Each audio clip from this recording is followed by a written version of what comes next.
Welcome back to Diamonds in the Rough. I want to talk about The Greatest Showman. Really no reason, actually. There's no current tie-in. I don't really have much of a reason to. I just kind of want to talk about it. So, with that said, let's get into it. You may know, most of you have probably heard of this film. The Greatest Showman was a 2017 musical based on, well, loosely based on the life of Phineas Taylor Barnum. I think that was right. Played by Hugh Jackman, as he basically creates the industry of show business with creating the circus. Along with his wife, played by Michelle Williams, and eventually with Philip Carlyle, played by Zac Efron, and he recruits a bunch of odd people to his circus, such as a bearded lady, some acrobat-ish people, a really short person, and a cluster of other strange and colorful characters. Now, the interesting thing about this film is that, well, something interesting that I didn't see this in theaters. I wanted to see it in theaters, but I didn't really get around to it. In November, basically, back then, I went to maybe one movie every 2 months. I didn't watch as many as I do now since I wasn't doing reviews at the time. And the one in November I ended up choosing was, of course, Thor Ragnarok. I didn't even see Justice League in theaters. I waited till, like, February when I saw that. And eventually I got The Greatest Showman on Blu-ray, and turns out it's actually really good. Especially since I basically started hearing the soundtrack on my phone pretty much by accident. And I thought it was really good, so I decided to finally watch the film. Now, something else that's actually interesting about the film itself is its box office. Its opening weekend, it barely made a damn thing.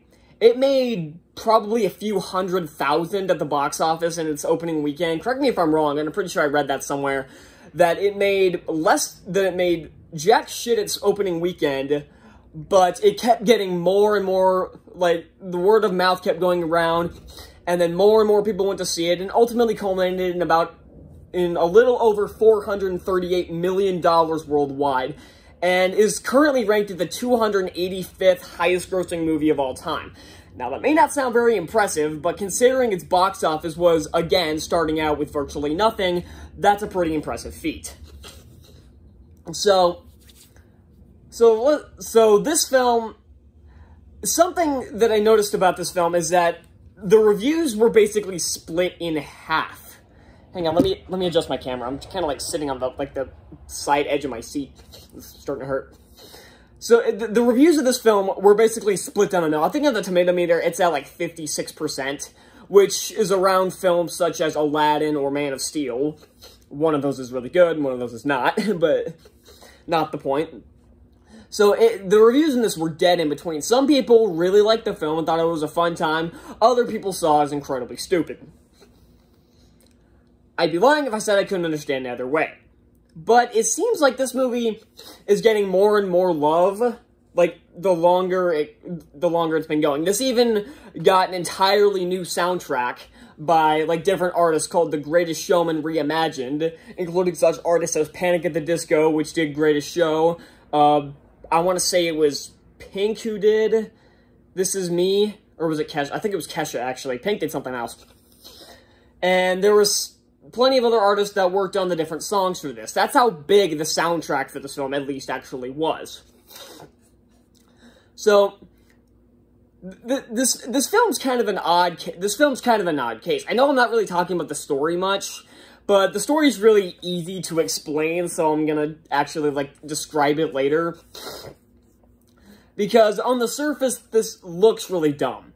So that's probably why a lot of people kind of just wrote it off. Why a lot of people didn't go see it at first, because it looked really dumb. However, when I saw the trailers, I thought this looked really cool. But again, I didn't go see it because again, I decided for November I went to Thor Ragnarok instead, and I think I made the better decision. Thor Ragnarok is actually better, but that's an awesome movie. This one got a lot of hate when it came out, though, which was shocking to me. I mean, I knew there would be criticisms of the film, and honestly, this isn't a masterpiece. The films I do on Diamonds on the Rough don't always have to be masterpieces. There are a few that I have done or probably will do. Like, I think The Amazing Spider-Man is pretty darn close to perfect, if not I actually would call that movie perfect. I know a lot of people hate that, but I would actually call Amazing Spider-Man perfect. And not everything I do on Cinematic Disasters has to be a complete disaster. Like, I had very little to say about Attack of the Clones, because it may have sucked, but it's not an outright disaster. If you want to look for Star Wars there, I could much rather look at Last Jedi or Rise of Skywalker, but we'll get to that on a different day. So, like I said, there's really no tie-in that I have this film. I could have done this last year, back when the one and only Ivan came out, and honestly, that probably would have been the better move, but... So, comparing this to One and Only Ivan, it's no contest. One and Only Ivan was trash. I think that was on my top 10 worst of last year. Well, no, it's an honorable mention. And this might have made my top 10 of 2017, maybe as an honorable mention, but it would have made it. Especially since back in 2017, there were movies that I saw that I thought I liked more than I do now. Like, I liked the Beauty... Well, I thought the Beauty and the Beast remake was okay when I first saw it. Holy crap, the movie sucks now. And Spider-Man Homecoming, I thought that was great. Now it's just, it's okay. Nothing special. It's just kind of your standard Marvel movie.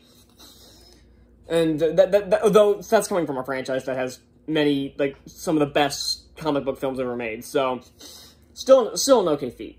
So, getting back to The Greatest Showman, like I said, the plot is about the life of Phineas Taylor Barnum as he creates the circus. And this is a fictionalized version of it. This is not going for historical accuracy. Have any of you seen the movie Can't Stop the Music? If you have, first of all, I'm sorry. And second, that was also a fictionalized account of the creation of the Village People, the disco group. It wasn't going for historical accuracy, and everything it got historically accurate was probably by accident.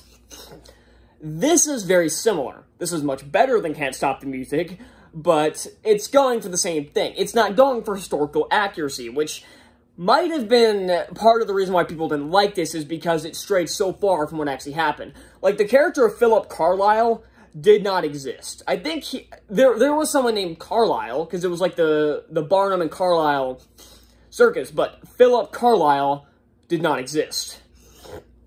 So, and that's just one example. There are so, like, for example, in this film, it's shown that he has way more compassion for all the weirdos that he brings into his circus, when in reality, Barnum was kind of a dick. And they do kind of touch upon that in this film, but normally it's more out of naiveness than it is just plain douchery, which I think was actually better for the film. So I lost my train of thought. So yeah, this film is not going for historical accuracy, and like I said, that might have been what turned some people off at it when it came out, because it strayed so far from what happened in reality. But honestly, I don't give a shit about historical accuracy, especially when I know it's a fictionalized account of what happened. And honestly, I think it was better off for it, because this is a PG film. Had it stayed like 100% accurate to what happened in reality, this probably wouldn't have gotten a PG rating. Because this got a PG rating for thematic elements. That's literally it. Hang on, I have a box right here. Thematic elements including a brawl. I don't even know what thematic elements is. I really don't. I really don't care, but that is utter bullshit. And I guess there are a couple minor swear words, but whatever. But I would have to say the best thing about this, and I'm sure pretty much everybody will agree with me on this, is the soundtrack. This is some of my favorite songs out of a musical. Like, I love The Greatest Show, A Million Dreams, Rewrite the Stars, This Is Me, The Other Side, From Now On. It's got some really great tracks. Come Alive. It's got some really great tracks to it. And honestly, I've bitched about the Broadway adaptations of movies like The Phantom of the Opera and last year's The Prom, because, well, they were awful. But even still, I couldn't get into the soundtracks. Maybe it was just because half the time it was people that can't sing when it came to Phantom of the Opera, or Beauty and the Beast, or Les Mis. But then there's other times where I just can't get into the songs. This one, I like the actors, and I like the songs. Hugh Jackman, I'm a Marvel fan, of course, so of course I'm going to be a fan of Hugh Jackman. He's a great actor, and he's actually a very good singer, too. He actually got his start on Broadway. And so his talents really shine through here. Zac Efron got his start in High School Musical, so of course he's a good singer, and I've been a fan of his since High School Musical, so even though he does have a tendency to star in schlock, like the Neighbors films and Baywatch, which was also 2017, but he's also done some really great things. Like, I thought Extremely Wicked, Shockingly Evil, and Vile was actually very good, and of course he was in this, and he does very well as Philip Carlyle. And I like about his character is that you think since he was reluctant to join, you would think, oh, he's gonna act like a douche for a while, and then he's eventually gonna come around. The first thing he does, like, after his first scene in the circus, like, his very next scene is him getting them to meet the Queen of, I think it was England, I want to say. Was it the UK? I can't remember. But he's immediately helping them get more publicity and get more attention. So he doesn't act like a dick, which I was actually expecting. He's like, okay, he's gonna act like a douche most of the time, and then, like I said, he's gonna come around eventually. But no, that doesn't happen. He joins and actually is helpful right off the bat. And I think that is much better. Because I've met people like Philip Carlyle. I really have, where people are, like, reluctant to do something, and the second they join, they're like, okay, I can help make this work. So I like this type of character. I like what they did with his character. Is it historically accurate? Again, I don't know, and the movie doesn't care, so why should I? And then there's other characters like his wife. I can't, not Carlisle's wife, Barnum's wife. I can't remember her name. I haven't, like, I didn't rewatch the movie for this review because I've seen it enough times. I got it down, but it's Michelle Williams' character. Oh, it's Anne. Anne. No. Is it Anne? Fuck, I can't remember. Thank you. So, yeah, so her character is pretty good. I mean, she's nothing special or anything. A lot of the characters aren't much special, especially, like, some other characters we'll get into later. But she has enough character to her, even though I think her kind of... I think her, like, break-off with Barnum was actually justified in the scenario. I've seen this type of thing done so many times in other films and done much, much worse. So it being done here, it wasn't that bad. I thought it was actually okay. And then oh no, yeah, and this is Anne, the Zendaya's character. I don't know why I thought it was Barnum's wife, but no, it's, I guess, Carlisle's girlfriend is named Anne. I'm really sorry about that brain fart. So, yeah, her character is like, she's one of the people who joined the circus, obviously, and all these people are, like, looked upon as, like, people that are, like, strange and, like, outcasts of society, and at first I couldn't remember why her and the actor's name I can never pronounce, like, her brother, I get, the guy who played Black Manta on Aquaman, I can never pronounce the actor's name, but... Yeah, it's right there. Yeah, that. I can't pronounce it. I mispronounced it so many times, I'm not even gonna try. But at first, I couldn't figure out why they were being oppressed or, like, outcasts or something. And then I realized that this movie takes place in, I want to say, the 1700s, and they're black. I eventually figured that out, and when I figured that out, I felt really stupid for not catching that earlier. So... yeah, that was really stupid of me, but again, I couldn't figure that out, but honestly, it's kind of hard to tell, because I've seen so many, like, films that take place in early times that have minority characters, and it's not really called upon, so, especially that, like, mediocre Lady and the Tramp remake, it had black people going around, and there was no mention of that whatsoever, even though I think the film takes place in, like, the 60s, maybe earlier. Actually, I think that was way early, maybe 1800s, I don't know, but that's not the point. So the point is, I couldn't pick up on that, and when I did, I felt dumb. So, and again, her character all of her actions are justified. That's something I do like about this film, is that every action of these characters are justified. And something else that I also like is when I guess the circus burns down and, like, Barnum is, like, sulking at like, a bar, and then everybody comes in, and his first thing he says is, if you're here to get paid, there's no money left. And they all say, we don't care about the money.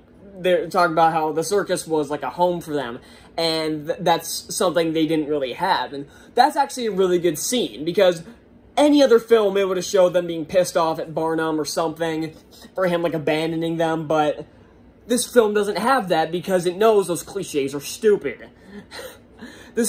For as silly as this movie can get, at least it knows that certain cliches should not be touched anymore. At least not for a while. And this film does its damnedest to avoid those pitfalls. Now, does it hit a few? Of course it does. But honestly, they're less painful ones. Like the fact that Charity's father is a douche to Barnum. I mean, that's technically, I don't know if that counts as a cliche, really, but it's something that's been done a lot, and here I kind of get it, because her and her father were, like, really high class, and Barnum and his father were, like, bottom of the barrel when it came to the class system. So it makes sense that he would not like him, and not like him, like, hanging out with his daughter or anything. So, especially for the time. So I get that. So that's something this movie does really well, is its characters. The story is, like I said, the story is a pretty decent one. The movie is really short. What is this, like an hour 45? Let's see. Yep, an hour 45 on the dot. 105 minutes. So this film's really short, so I don't really have too much, so there's not a ton to say. I think the effects, there isn't that much CGI. This sounds like an $85 million budget, and you can tell that mostly went to the cast due to the big names like Hugh Jackman, Michelle Williams, Zac Efron, Zendaya. So, this, and something else, the singer that Barnum goes off with, like, her character's just kind of bland. I don't care enough to remember her name, because she's kind of the worst character. She's just bland and really doesn't have much to do. So, oh, jeez, what happened to my throat there?